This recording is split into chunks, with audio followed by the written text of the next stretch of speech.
తెలంగాణలో 10 ఏళ్ల పాటు అధికారం చెలాయించిన బీఆర్ఎస్ పార్టీ ఇప్పుడు పతనం అంచున ఉంది. అసెంబ్లీ ఎన్నికల్లో ఓడిపోవడం, ప్రాజెక్టుల్లో అక్రమాలపై విచారణ, కవిత అరెస్ట్, ఫోన్ ట్యాపింగ్ కేసు ఇలా ఒక్కోటి ఆ పార్టీ నేతలను చుట్టుముడుతున్నాయి. లోక్సభ ఎన్నికల ముందు బీఆర్ఎస్ లీడర్లు వలసపోతుండటంతో కేసీఆర్ మరింత కుదేలవుతున్నారు. ఈ అనార్థాలకు కారణమేంటని ఆలోచించారు. పూజలు, వాస్తును గట్టిగా నమ్మి కేసీఆర్ కు తెలంగాణ భవన్లో వాస్తుదోషం ఉన్నట్లు పండితులు చెప్పారు. బీఆర్ఎస్ ఓటమి, ఎదురుదెబ్బల వెనుక వాస్తుదోషమే కారణమని కేసీఆర్ నమ్ముతున్నారు. తెలంగాణ భవన్లో వాస్తుదోషం వల్లే పార్టీ పతనమైందని భావిస్తున్నారు. అందుకే భవన్ కు మార్పులు, చేర్పులు చేయిస్తున్నారు. తెలంగాణ భవన్ తూర్పు వైపునకు తిరిగి ఉంటుంది. దాంతో వాయువ్య దిశలో ఉన్న గేటు నుంచి ప్రస్తుతం రాకపోకలు కొనసాగుతున్నాయి. ఇలా వాయువ్య దిశలో నడవడం వల్లే ఇబ్బందులు తలెత్తుతున్నాయని పండితులు సూచించారు.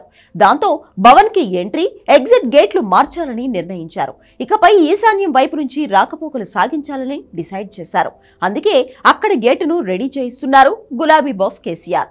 వాహనాల రాకపోకల కోసం ర్యాంప్ నిర్మిస్తున్నారు. వీధిపోటు రాకుండా నరసింహస్వామి ఫోటోతో ఫ్లెక్సీ కూడా గేటుకు ఏర్పాటు చేశారు.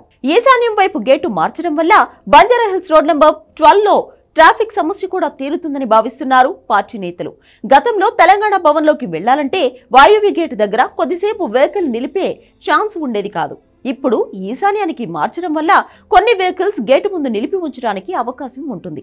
తెలంగాణ భవన్ గేట్లతో పాటు బిల్డింగ్ ఆవరణలో, భవన్లోనూ కొద్దిపాటి వాస్తు మార్పులను కేసీఆర్ చేయిస్తున్నట్లు చెబుతున్నారు.